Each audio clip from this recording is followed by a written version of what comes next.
Yesterday we finished till Indian National Congress birth and discussed about Evo Hume. Now today let us start with safety value theory. The Indian National Congress was founded by Evo Hume in December 1885 with 72 delegates drawn from all over India. This gave the safety value theory. As per the safety value theory, Indian National Congress was founded by Evo Hume and others under the official direction, guidance, and advice of the then Viceroy Lord Dufferin to provide a safe, peaceful, and constitutional outlet or safety value for the rising discontent among the masses that was leading to a popular and violent revolution. In the words of Lala Lajpat Rai, Congress was a product of Lord Dufferin's brain, and it was founded with the objective of saving British Empire from danger. Bipin Chandra describes the safety value theory as a myth, and as W.C. Banerjee also describes uh, the Congress as the hard work of Marcus Dufferin. The private paper of Dufferin's put an end to the theory of safety value. Neither Dufferin nor his governors of Bombay and Madras were sympathetic to the Congress. From the beginning, Congress was not conceived as a party, but as a movement. The main objective of early Congress leaders was to lay foundation of a secular and democratic national movement to politically educated people, to develop all India leadership groups, to develop and propagate anti-colonial and nationalist ideology. Evo Hume acted as a chief organizer for founding the Indian National Congress. The Indian National the Congress leaders cooperated with him. Bipin Chandra opinion, if Hume and other English liberals hoped to use the Congress as a safety value, the Congress leaders hoped to use Hume as a lightning conductor.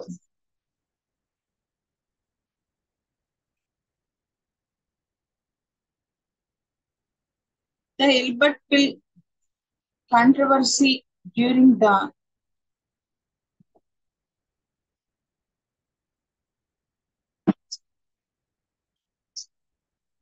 regime of Lord Ripon further embittered relations between the British and the Indians.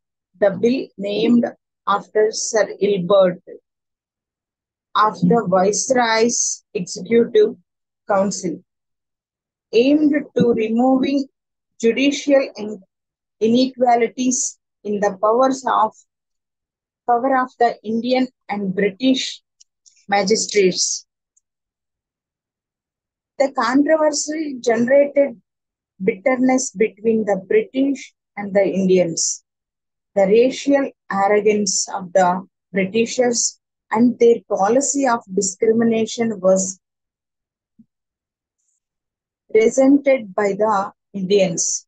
The Indian Association established by Surendranath Banerjee in 1876 was gaining popularity, and the national conference organized by in it in 1883 displayed the true national character of the organization. He wanted the Congress to act as a safety valve for popular discontent, that the Congress was designed as safety valve for revolutionary discontent was made clear. Indian leaders felt that an organization formed by a distinguished Britisher would not be unwelcome to the British government. Hume hoped to make the Indian National Congress a safety valve. However, Indian leaders felt that it would be a lightning conductors to nullify British opposition. Next one is first session of the Congress. The first session of the Indian National Congress was held at Gokuldas Tejpal's Sanskrit College in Bombay from December 1828 to 30th, 1885. The first session of the Indian National Congress was presided over by the prominent Bengal barrister Umesh Chandra Banerjee, A.O. Hume, and K.T. Telang were elected as secretaries. The session was attended by 72 delegates from all over India and from all sections of the society, including lawyers, journalists, industrialists, businessmen, landlords, and teachers. Foreigners like Henry Cotton Wedderburn also attended the sessions. Prominent Indian leaders like Dadabhai Nauroji, K.T. Telang, Dineshwa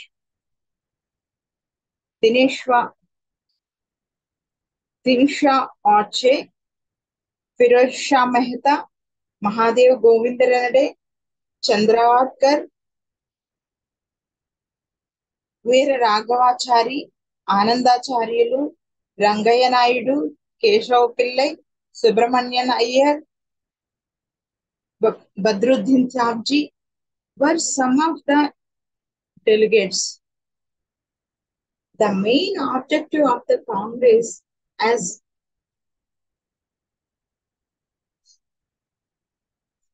The main objectives of the Congress, as enumerated by the President of the first session, were development of mutual first one, development of mutual friendship among the national workers. Second one, the dissolution of race, creed, and provincial prejudices among all lovers of the country, and further development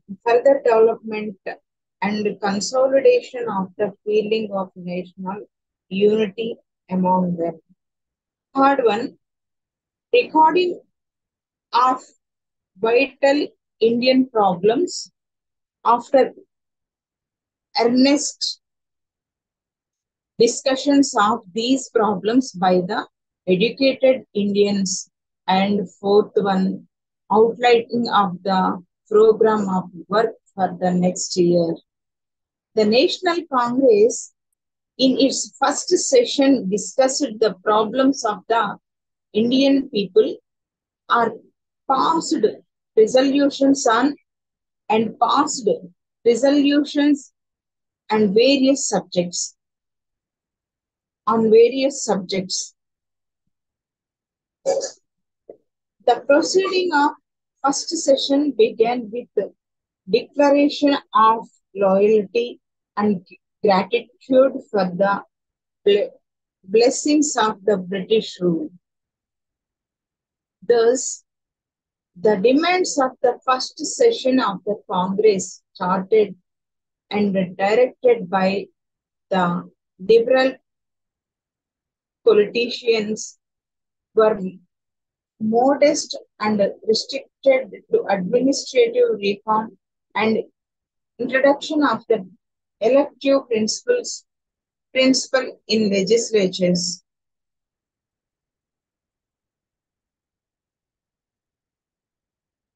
Next, today we are going to discuss about Block 2.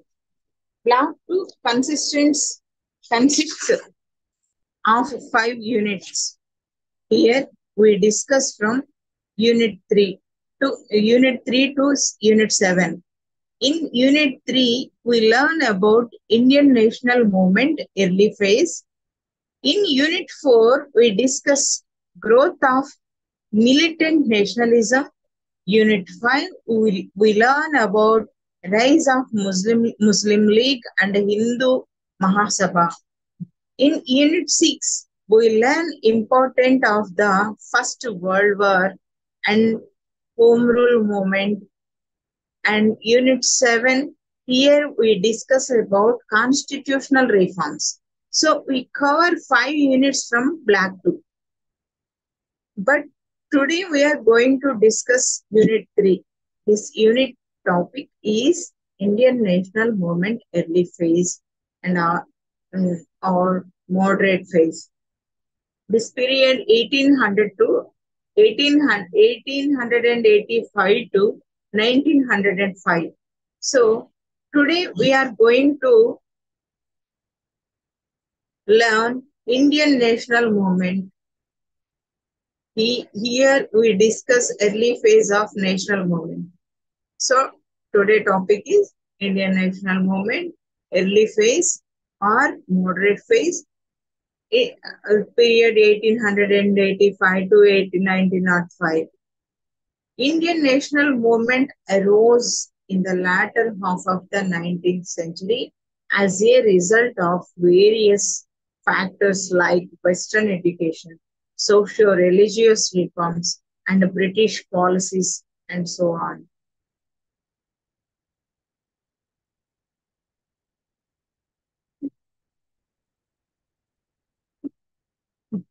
Due to the British oppressive policies, Indians carried movement against British rule.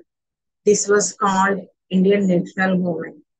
Indian national movement divided into 3 phases. They are moderate phase 1885 to 1905, extremist phase 1905 to 1920, and Gandhian era 1920 to 1947.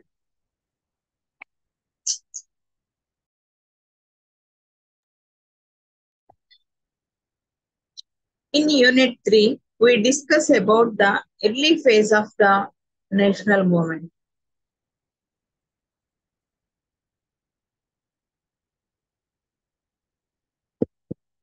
The period from 1885 to 1905 is known as the period of moderate nationalism.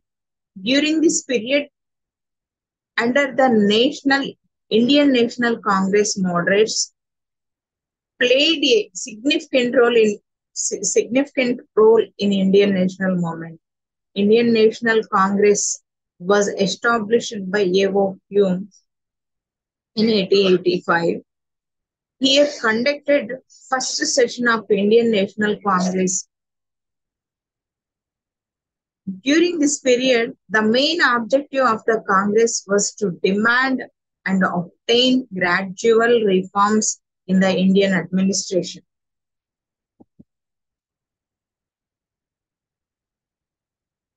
We are the prominent moderate. Who are the prominent moderate leaders? Dadabhai Naoroji, Umesh Chandra Banerjee, G. Subramania Iyer, Gopalakrishna Gokhale, Sri Surendranath Banerjee, Raj Bihari Ghosh, R.C. Dutt, M.G. Renade, Firoz Shah Mehta, P.R. Naidu, Madan Mohan Malaviya, P. Anandacharyulu, and William Wedderburn were important moderate leaders played an important role in the Indian national movement from 1885 to 1905. During this period, the Congress dominated by moderates. After the first session of the Indian National Congress, the second session was held under the presidentship of Dadabhai Naoroji in Calcutta in December 1886. There were 436 delegates elected by different organizations and groups attended the session. From this session, the Congress became truly national in character. During this session, Surendranath Banerjee, his new political organization, that is Indian Association, was merged with the Congress, Indian National Congress. Especially in the first session, the Indian National Congress demanded for simultaneous examinations for Indian civil service in India as well as England. And also a subcommittee was appointed to formulate certain details regarding the conduct of these examinations. Apart from this, the Congress also passed a resolution requesting the government to separate executive from judiciary. A British committee of the Indian National Congress was set up in London, which published a weekly journal, Indian, to present India's case before the British public. Thus, a propaganda committee was set up in London from 1888 under the leadership of the Dadabhai Naoroji to work upon it.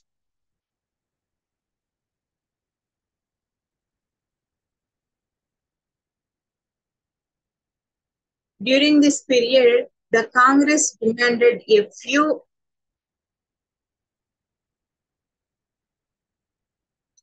concessions and not freedom for the nation. Those demands are the representation of Indians in the legislative councils, executive council, and governors, executive councils.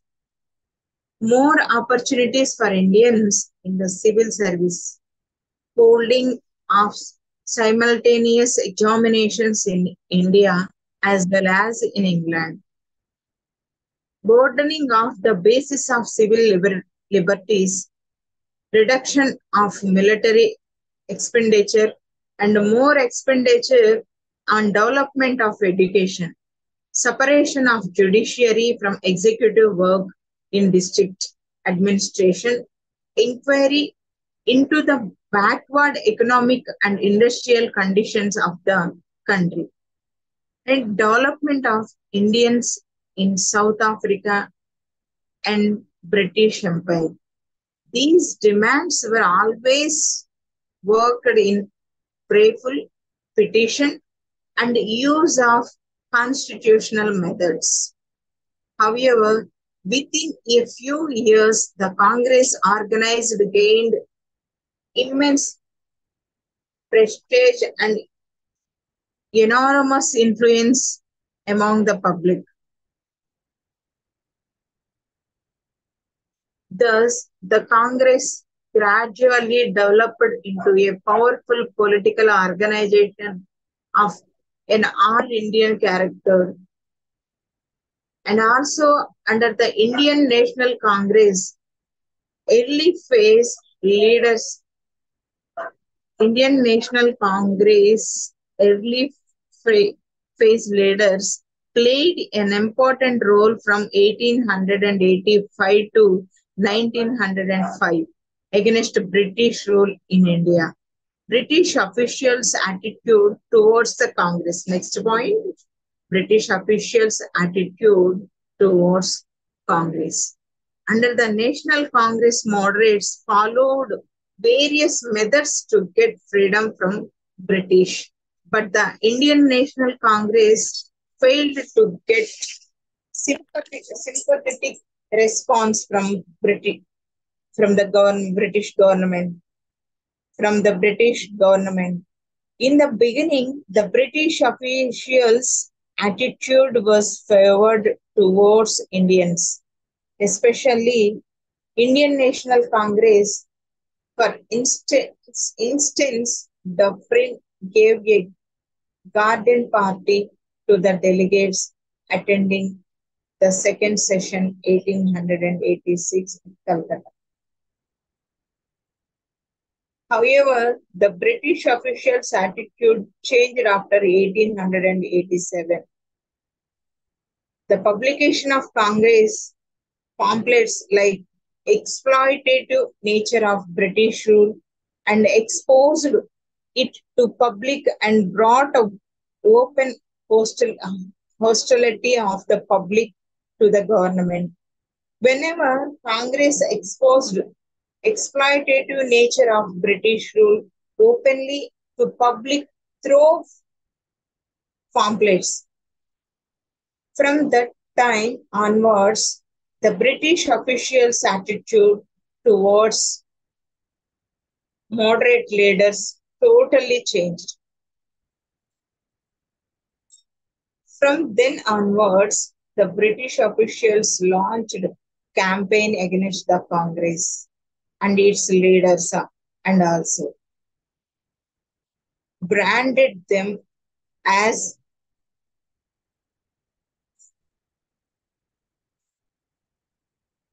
disloyal Babus, seditious Brahmins.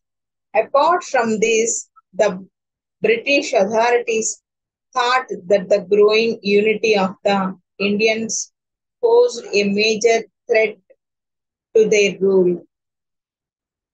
So, in order to weaken the Congress and to counter it, the British officials encouraged Sir Syed Ahmad Khan, Raja Shivaprasad of Benares, and other pro-British forces to start an anti-Congress movement. Thus, they laid the divide and rule policy in Indian politics. They laid the divide and rule policy in Indian politics. And next point, economic nationalists critique of British imperialism. The establishment of British rule in India was an entirely different, which not comparable with any other earlier foreign invasion. Every previous ruling class, whether it had originally come from outside or was indigenous, had accepted structural unity of India's social and economic life and tried to adjust with it. But the Britishers stayed in India as an aligned ruling class for short periods and never tried to merge themselves with the people of India.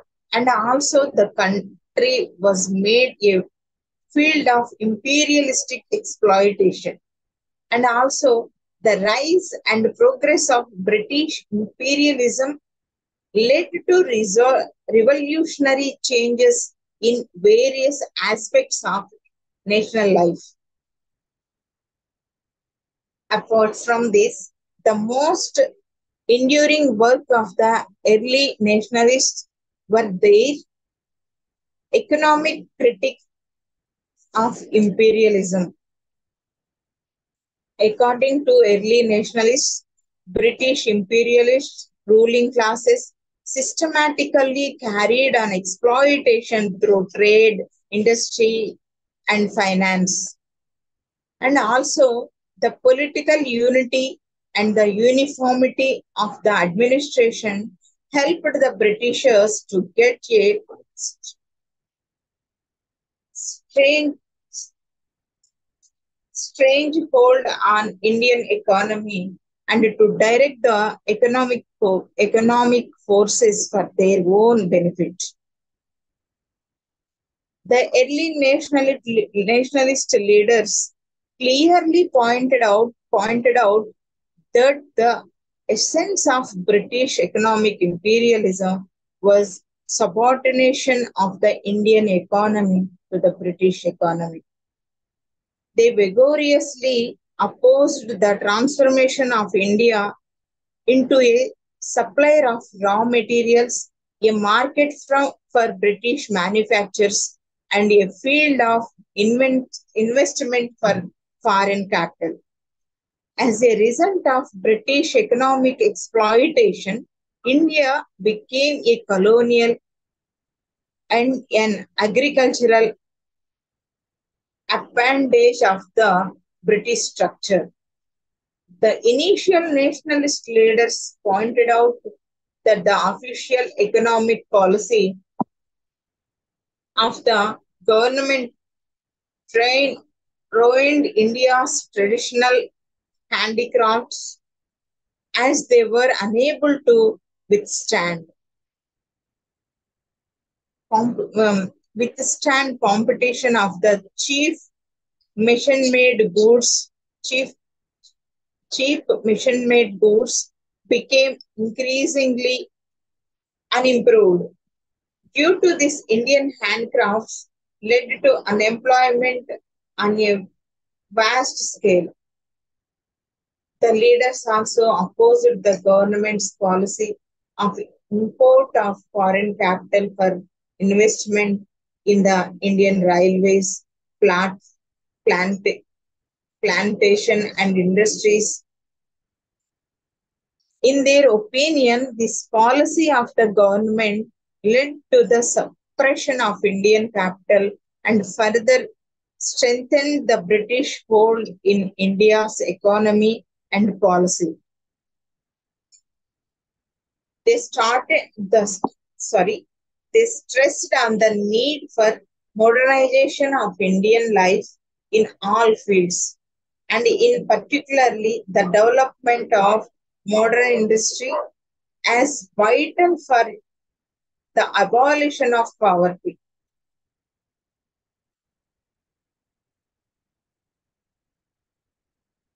The early nationalists also popularized the idea of Swadeshi as a means of promoting Indian industries. Many Swadeshi stores were opened. A powerful Swadeshi campaign was organized in Maharashtra, during which students burned foreign clothes in public places. Apart from this, the early nationalists carried on a persistent agitation for the reduction of the heavy land revenue demand. They also agitated for abolition of the salt tax and other taxes that hit the poor and the lower middle classes hard. They criticized the official policy of promoting foreign trade and railway development with a view to promote imports of manufactures and exports of raw materials. They further wanted the trade and the transport policies should be agreed to internal economic development. great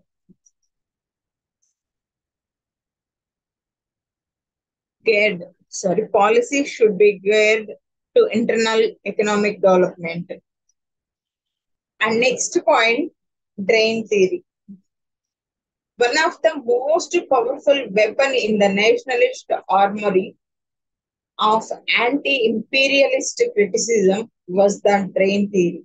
Dadabhai Nauroji was the first Indian leader to draw an attention of the fact that British policy was draining India's wealth. He dedicated his whole life to the propagation of this theory, which he considered as the fundamental reason for the oppressive British rule in India. He expressed his views in the book Poverty uh, and Un-British Rule in India. It states that India is suffering seriously in several ways and is sinking in poverty. The drain theory started that there was that the drain theory stated that there was continuous flow of wealth from India to British.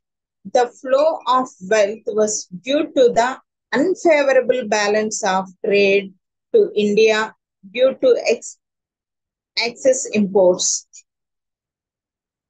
A large part of India's capital and wealth was drained out or exported to Britain.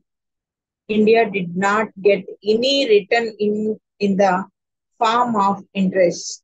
So not only Dadabhai Nauroji, but also prominent leader like Renade and R.C. Dutt pointed out the evils of drains. This theory was popularized by the nationalists as it enabled the common man and grasp the existence of colonial exploitations. Thus, by attacking the drain, the early nationalists revealed the exploitative nature of colonial imperialism. The effect of the British policy led to economic backwardness and development and, and improvement of India. And next, another point, political medicency. Medicency. The moderates who dominated the Indian National Congress convened sessions every year, discussed political, economic, and administrative problems of the country, and passed various resolutions. The legal agitation of the moderates was based on their faith in the British political concept.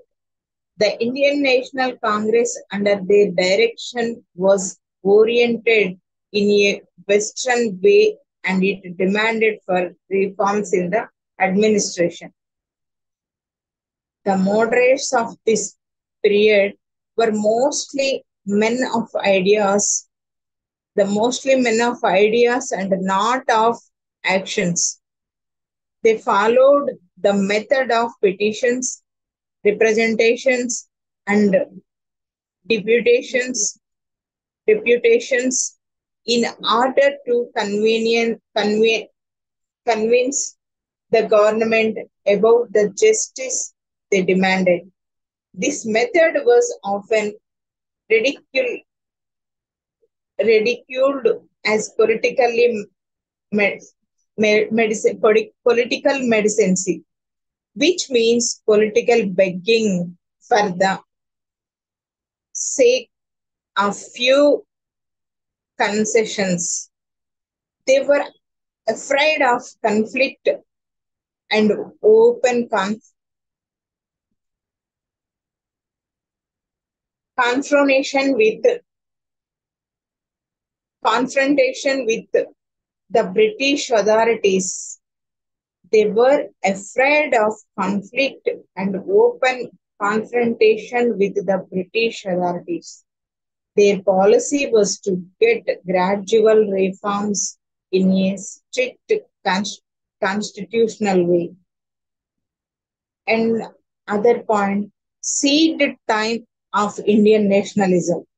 The period from 1885 to 1905 was the seed time of Indian nationalism, and the early nationalists showed the seeds well and deep. Due to this, the moderates evolved a common political and economic program which united rather than divided the different sections of the people. In spite of their many failures, the early nationalists laid strong foundation for the national movement, and also they occupied an important place among the Indians to make the modern India. Assessment of early phase.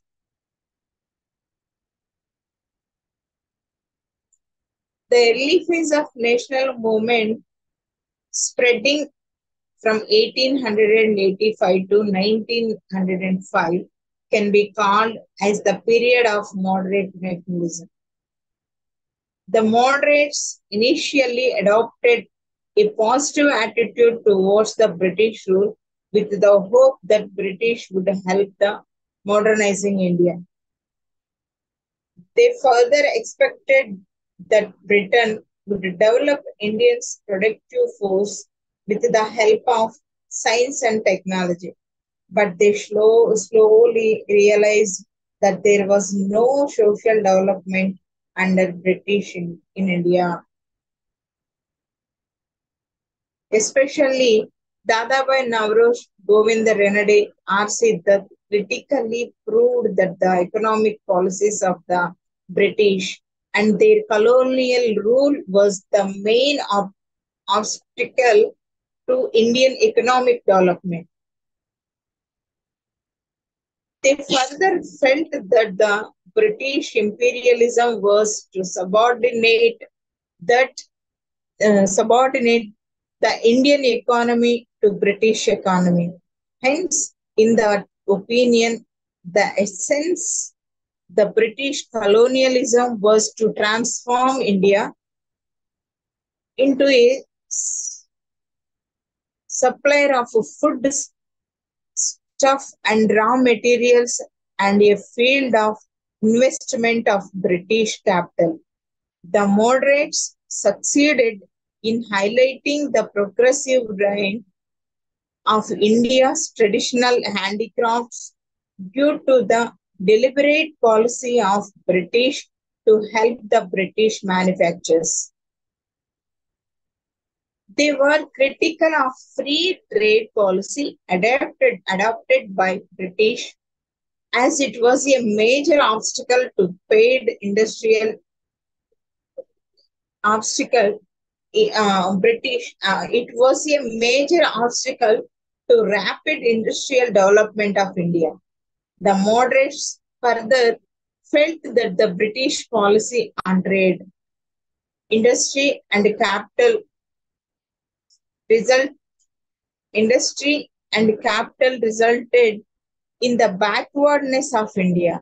Dadabhai Naoroji did not accept the theory that the British were benevolent and provided security to India. He argued it was a mask to exploit Indian ruthlessly. Further, the moderates succeeded in popularizing the drain theory, that is, transforming India's wealth into England and converting the most prosperous country of the India into a land of famines. particularly the moderates out of their 20 years of struggle, especially from 1885 to 1905, they achieved the following these points. First, the appointment of a public service commission in 1886 for conducting of civil services examination. And second point, passing of Indian Councils Act of 1892, though, though it did not modify the basic constitution. Third point, holding of simultaneous examination for the Indian Civil Services in London and India in 1893. The early nationalists laid strong and enduring foundation for the national movement to grow upon. So these were the important achievements which were gotten from British by moderates from 1885 to 1905.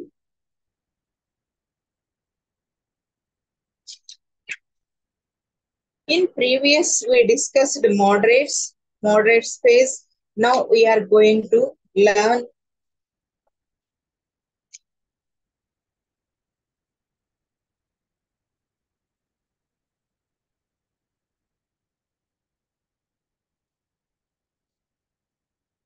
so next lesson, next unit, fourth, growth of militant nationalism. In previous, we discussed moderate phase. Now we are going to learn militant phase or extremist phase. Who were the important extremist leaders? Lala Lajpati Rai, Bal Gangadhar Tilak, and Bipin Chandra Pal. In simple way, Lal Bal Pal. After the moderates, extremists played an important role in Indian national movement, and also they fought against British rule from 1906 to 1920. So this provide was called extremist period. Causes for the growth of militant nationalism. There were many causes that helped in the growth of extremism.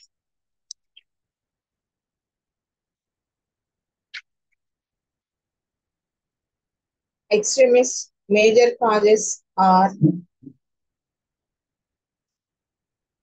extremism. Major causes are recognition of true nature's British rule, and the studies and writings of the early times showed that the British rule and his policies were responsible for the economic crisis of India and the worst poverty. Many nationalist leaders like Anandacharyu, R.N.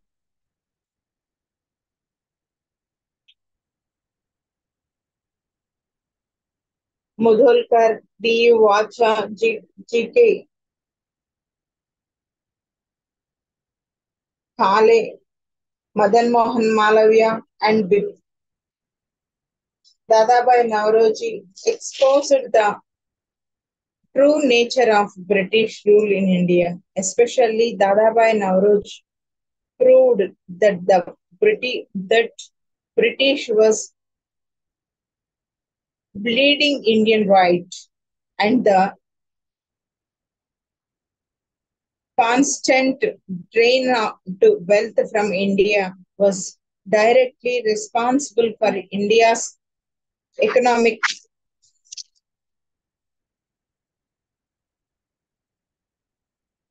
India, economic miseries. Justification, the second point, justification.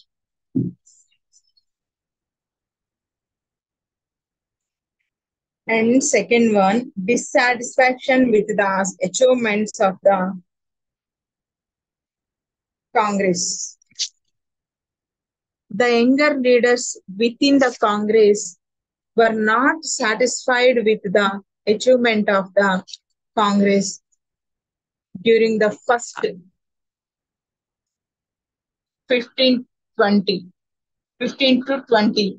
The Congress during the first 15 to 20 years and were discussed with the cold and the attitude of the government.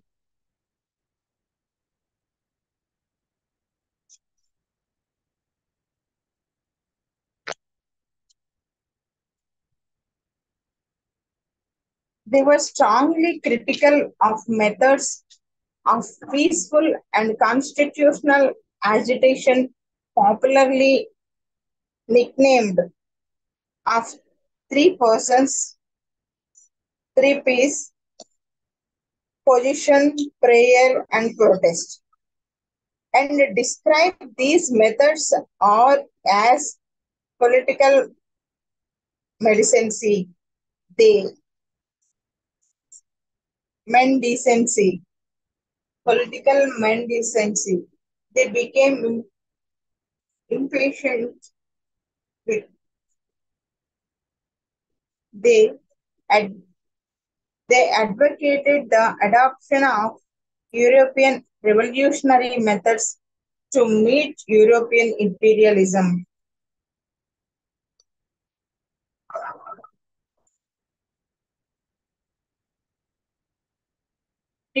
Deteriorating economic conditions of India. This is the another point. The economic miseries of the closing years of the 19th century provided a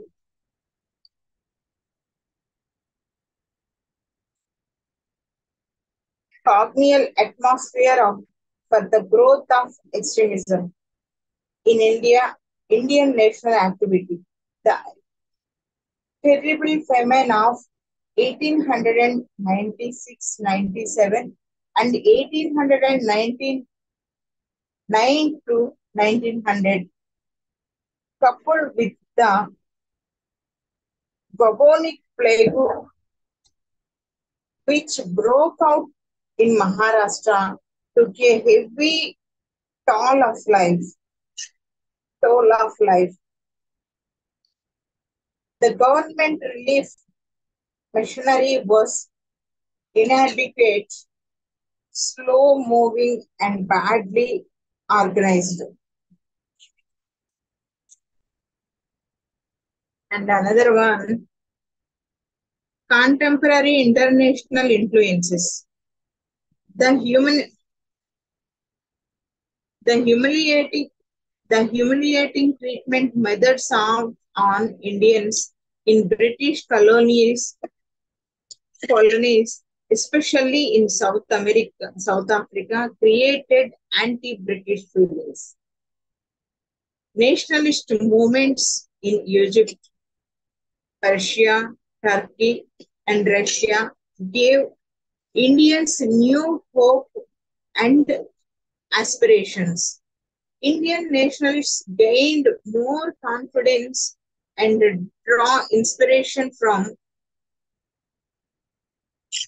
Abyssinia's repulsion of the Italian army, 1896, the Japan's thumping victory over Russia, and another one, Curzon's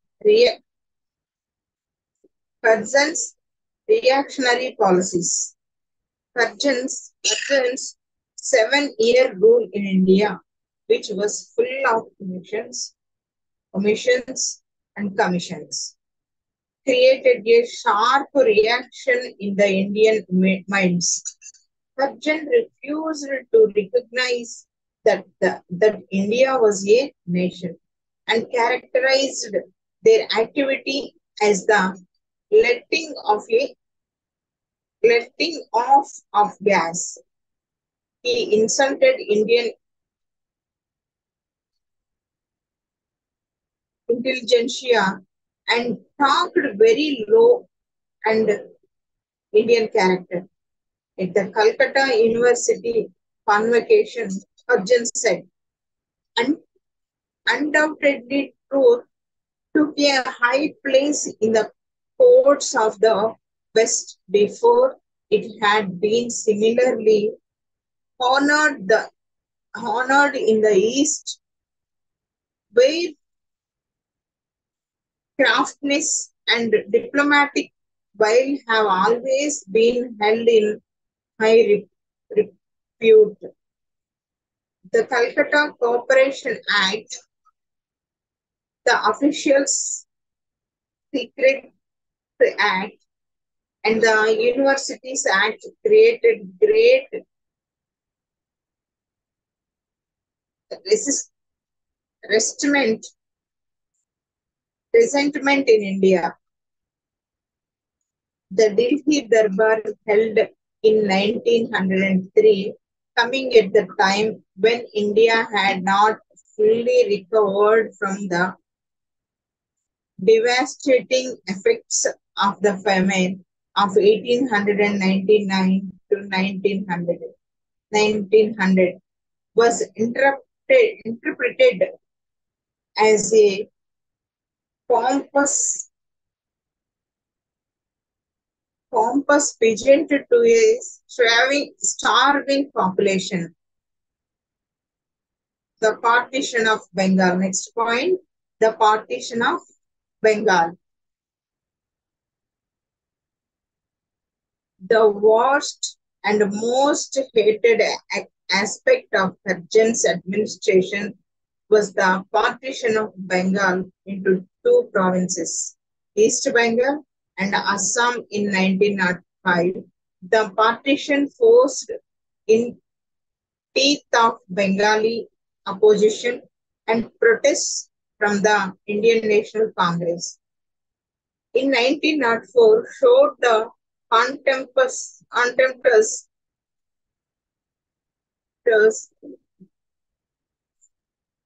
disregard Hudson and home authorities had for Indian public opinion.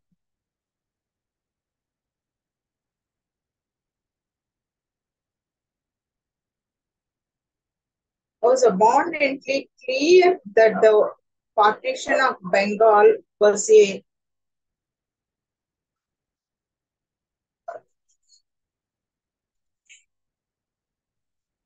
was abundantly clear that the partition of Bengal was a Machiavellian device to divide the people on the basis of religion and put the Muslims against and Hindus. The utter disregard Hudson showed our public opinion gave ample evidence.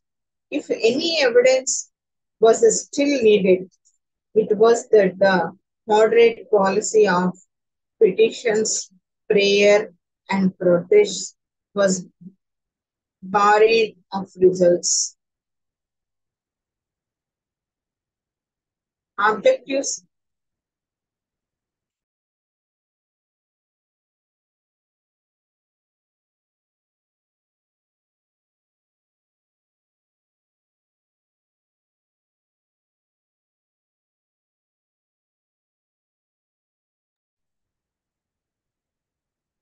Objectives of the methods of the militant group. The formal group of extremist program advocated on three principles: boycott the foreign goods and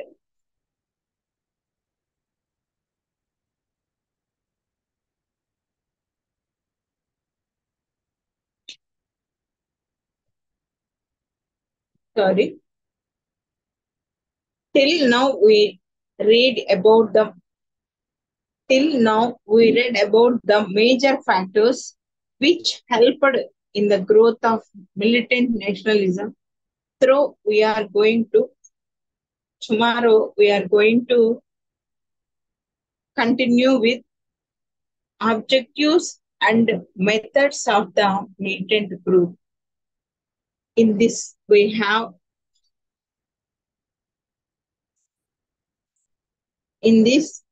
subtopics. We will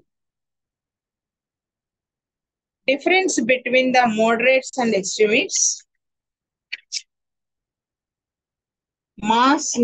mobilization and mass mobilization. We will continue tomorrow.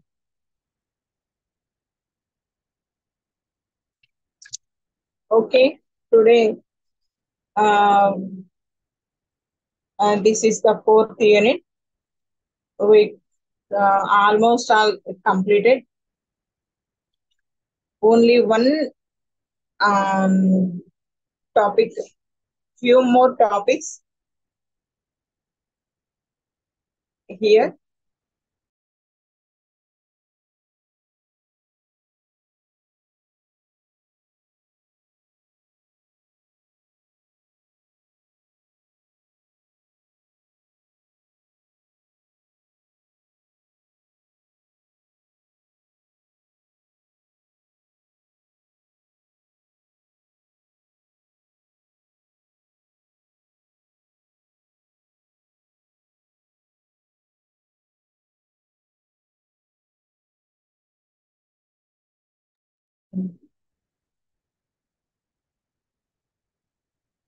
Today we finished.